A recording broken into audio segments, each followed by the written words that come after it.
बोले आनंद कंद भगवान की। जवाब दिया है रुक्मिणी कहती है हमने सपनों में देखा।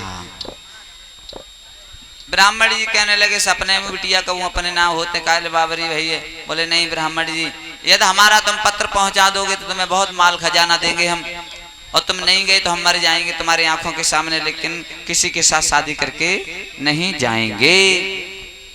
साथियों आज पत्र लिया है रुक्मिणी का, तो ब्राह्मण बूढ़े से ब्राह्मण लेकर के चले, चलते हुए चले गए। उस कुंदनपुर से लला निकल गए। रास्ते में जब थक गए चलते चलते ब्राह्मण जी, तो एक जगह ब्राह्मण जी बैठ गए। चलो नहीं गो ब्राह्मण पे, तो एक बात कही ब्राह्मण जी ने, लाला दोपहरी बिलमाई ले, हाय दोपहरी बिलमाई ले, जाई अंगना में दोपहरी बिलमाई ले, जाई बगिया में।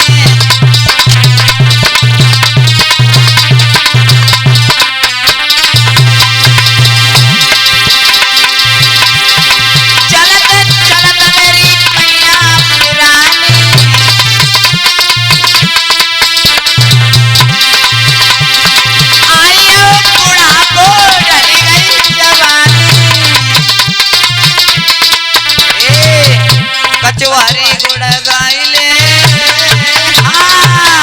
कचौहरी गुड़ गाइले, जय बगिया में दोपहरी बिलमाइले, जय बगिया में।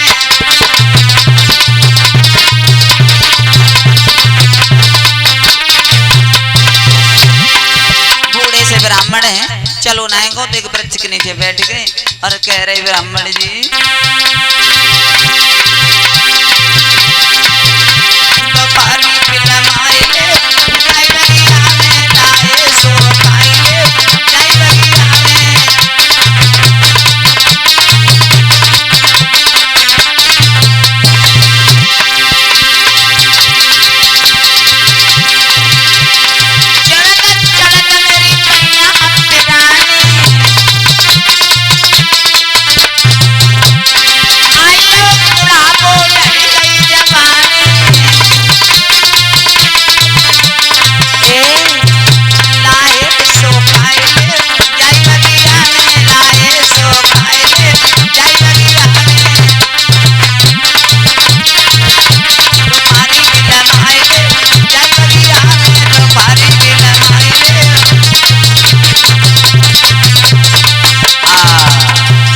ब्राह्मण जी सो गए।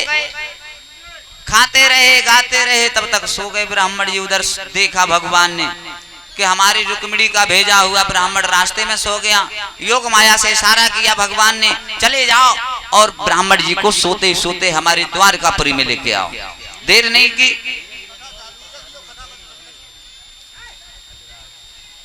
द्वारकापुरी में जैसे भगवान ने ब्राह्मण जी को उठवाया और जैसे आंखें खुली हैं ब्राह्मण जी की, देखी सर्व सोने की द्वारका नजर आई। सर्व सोने की द्वारका।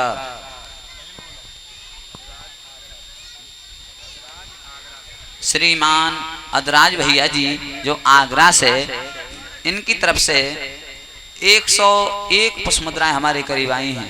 101 पुष्पमुद्राएं अदराज भैया जी आगरा से। सुख शांति समाज में सम्मान प्राप्त होता रहे, धन दौलत के भरे भंडार बने रहें। बोली गोविंद भगवान की। साथियों जब ब्राह्मण जी की नेत्र खुले और देखा चारों तरफ सर्व सोने की द्वारका नजर आई, समझ गए वह हरे कन्हैया, हम तो एक बाग में सो रहे थे वृक्ष के नीचे, लेकिन आज हम ये क्या देख रहे हैं, सर्व सोने की द्वारका। देखा सामने तो बलराम की सभा लगी हुई है। ब्राह्मण जी वहां पहुंच गए। जवाब दिया भैया ये कौन सा नगर है? बोले द्वारका है। अच्छा कन्हैया कहाँ रहता है? बोले कन्हैया से मिलने आए। बोले हाँ। बोले कन्हैया वो देखो कोने में, काला काला डामर जैसे वही बैठो कोने में, यही कन्हैया है। ब्राह्मण जी ने देखा कन्हैया की ओर, बोले बिटरिया ठगी गई, बिटरिया ठगी गई। हाँ, इतनी सुंदर रुक्मिणी और मरी बैठी जा करिया और भगवान ने जब ब्राह्मण की ओर देखा तिरछी नजरों से, अब ब्राह्मण जी कहाँ लगे, हमें जल लग रहा दहेड़ो और हुए, दहेड़ो और हुए। सुखदेव जी कहते राजन परीक्षित जी, भगवान उसी समय थोड़े मुस्कुरा गए और जब मुस्कुराए भगवान तो ब्राह्मण के सीने में वो मुस्कान छप गई। लला देख करके कहने लगे ब्राह्मण जी, कन्हैया को करिया जरूर है लेकिन सुंदर कितना है, इसकी छवि कितनी अच्छी है। ब्राह्मण जी कन्हैया के पास में पहुंचे, जवाब दिया कन्हैया लो ये भैया अपना पत्र। बोले कहां से आए हो, किसने भेजा? तो ब्राह्मण जी कहते हैं, तो ब्राह्मण ने कही यो बनवारी